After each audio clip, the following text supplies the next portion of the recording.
नमस्कार, times of Swaraj में आप सबों का स्वागत है। मैं हूं संतोष सिंह और आज हम टाइम्स ऑफ स्वराज में चर्चा कर रहे हैं संसद भवन में जो घटना घटी है वो घटना संयोग है या प्रयोग है या फिर एक बड़े आक्रोश का प्रकटीकरण है। वैसे पुलिस और मीडिया के हवाले से जो खबर चलाई जा रही है, पुलिस सोर्स के हवाले से मीडिया जो खबर चला रही है, इस घटना का मास्टरमाइंड ललित झा है। तो आज सुबह से ही ललित झा के गांव में समझ जाए कि पिपली लाइव चल रहा है।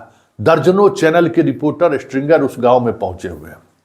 तस्वीर वीडियो आप देख ही रहे हैं। हर कोई ये तलाशने को में लगा हुआ है कि कुछ ऐसी बातें मिले जिससे ये हम एस्टेब्लिश कर सके कि ये लोग देश तोड़ने वाले लोग हैं।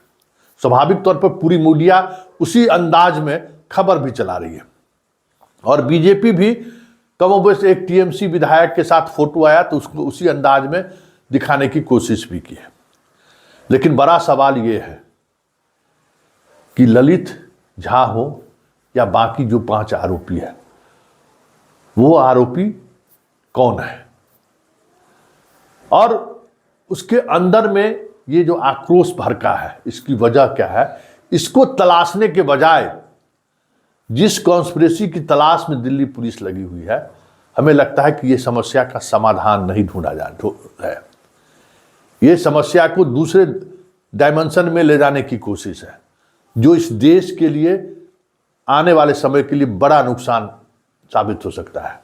इस बात को लोग समझ नहीं पा रहे हैं क्योंकि ललित झा, उनका पारिवारिक बैकग्राउंड को आप देख रहे हैं कि किस तरीके का बैकग्राउंड है और जो बैकग्राउंड है उस बैकग्राउंड से आपको पता चल रहा होगा कि इसकी माली हालत क्या होगी। ये आदमी कोचिंग चलाता था, लेकिन जिस तरीके से प्रतियोगिता परीक्षाएं बंद होनी शुरू हुई, कोचिंग सब समाप्त हो रहा है। न जो छोटे छोटे स्तर पर जो कोचिंग चलाने वाले लोग हैं, उसके इस व्यथा को भी समझिए।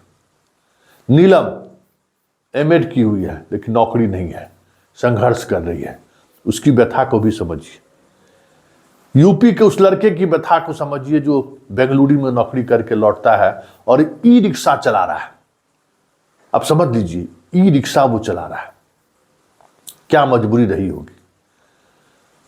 दूसरा जो साथी है बेंगलुरु का, वो अंदाजा कीजिए इंजीनियर है, नौकरी नहीं मिली है।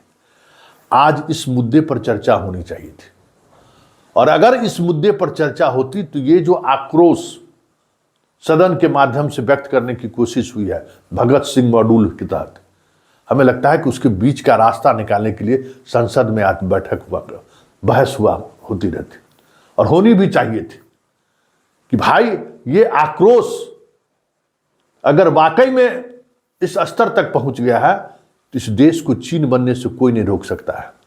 क्योंकि एक जो सर्वे आया है कि इस देश की 75% आबादी पूंजीवाद से नाराज है और स्वाभाविक तौर पर नाराजगी की वजह भी स्वाभाविक है कि कैसे लोगों के हाथों से रोजगार छीन रहा है। बड़े बड़े कॉरपोरेट घराने अब आलू प्याज भी बेचने लगे हैं। धीरे धीरे पटना जैसे शहर, जिला मुख्यालय जैसे शहर से अब धीरे धीरे सब्जी बेचने वाले को भी रोजगार छीना जा रहा है। छोटे छोटे अस्पताल भी हाथों से जा रहा है जो रोजगार देता था। अब सब फील्ड में तो कॉरपोरेट आ गया है, सब्जी बेचने से लेके, स्कूल पढ़ाने से लेके और इलाज करने से लेके सब कुछ में कॉरपोरेट है। जहां इस देश का जो जितना काला धन है उसका निवेश है। ये भी बात है कि सारे काले धन का जो है सो वहां निवेश भी है।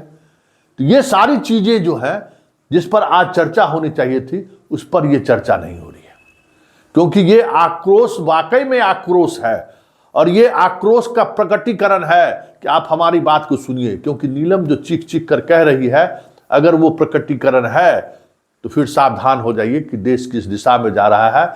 ये आप शायद महसूस नहीं कर रहे हैं। आप सिर्फ ये दिखाना चाह रहे हैं कि हम राष्ट्रवाद और हिंदू मुसलमान के सहारे चीज़ों को खींच लेंगे, तो ये ज़्यादा दिनों तक खींचेगा नहीं। ये संकेत ये दिखा रहा है। आप इस कॉन्स्पिरेसी को जिस एंगल से जांच करना चाहते हैं, वो एंगल एक दौर आएगा कि जब इस एंगल में इन 5-6 लड़कों को भगत सिंह की तरह लोग याद करेंगे। ये भी आप समझ लीजिए।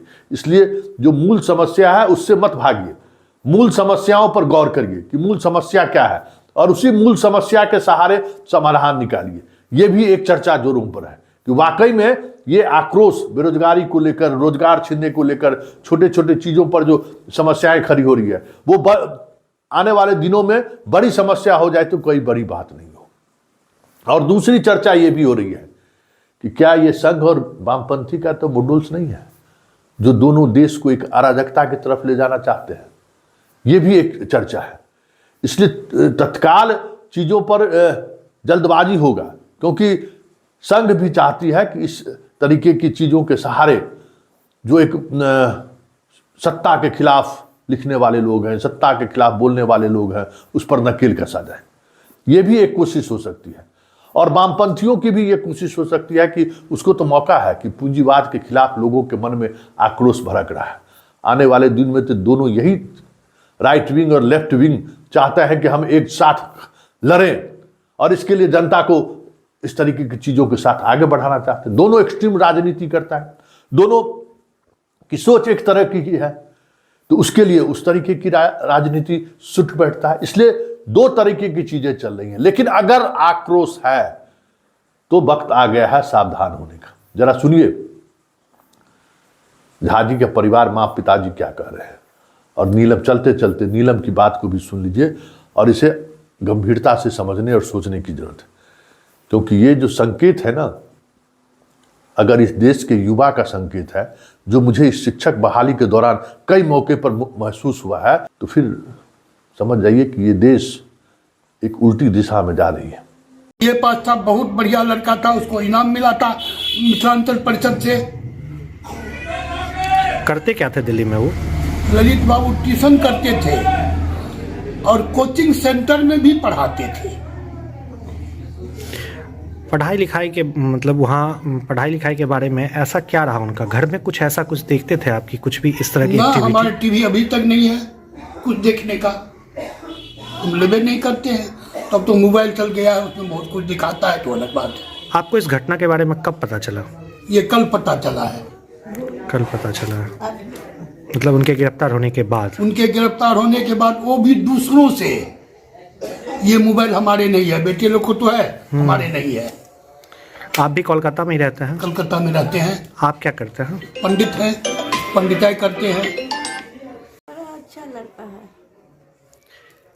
उनके ऊपर जो आरोप लगा है उसके बारे में क्या कहना चाहेंगे? कहना चाहेंगे जो हमारा सोना बेटा है, हमको कुछ समझ में नहीं आते हैं। हमारा गाड़ी पर बैठा दिया आपने, आ गया खून वाला में आपको थाना में खाएंगे तो उसको फर्स्ट फोन करेंगे, फोन करेंगे खून दान करने के लिए, तो खून दान करते हैं। 3 बार खून दान कर लिए।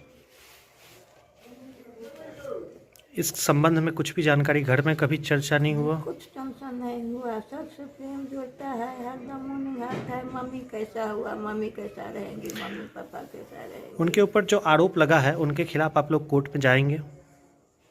कोर्ट में जाएंगे। कोर्ट में मतलब शिकायत करने के लिए कि मेरा बेटा आरोपी नहीं है, आरोपी नहीं है, इसके बारे में जाएंगे। और आप लोगों को पूरा भरोसा है कि वो आरोपी नहीं है? ना, बिल्कुल नहीं है। नहीं है, हमारा बेटा गंदा नहीं गाँव से है। पूछ लीजिए चाहे। हमारा सोना है, हमारा हाथ से छूट गया, क्या करेंगे बाबू, मेरा बेटा है। नाम नीलम है और हर बंदा हमारी तो ये जो पटाखे फोड़े आप लोगों ने, नारेबाजी की, क्या नाराजगी है आपकी? हमारी भारत सरकार है, जो हम पे ये अत्याचार हो रहे हैं, हम अपनी हकों की जो बात करते हैं, लाठीचार्ज करके हमको अंदर डाला जाता है, टॉर्चर किया जाता है, तो हमारे पास कोई माध्यम नहीं। कोई डायरेक्ट वजह है, कोई वजह है, किसी संगठन से हैं आप? नहीं, हम किसी संगठन से नहीं है, आम जनता है, स्टूडेंट है हम, क्योंकि हम बेरोजगार हैं। हमारे माता पिता इतना काम करते हैं, मजदूर, किसान, छोटे व्यापारी, दुकानदार, लेकिन किसी की बात नहीं सुनी जाती। ये हर जगह हमारी आवाज को दबाने की कोशिश करते हैं। ये तो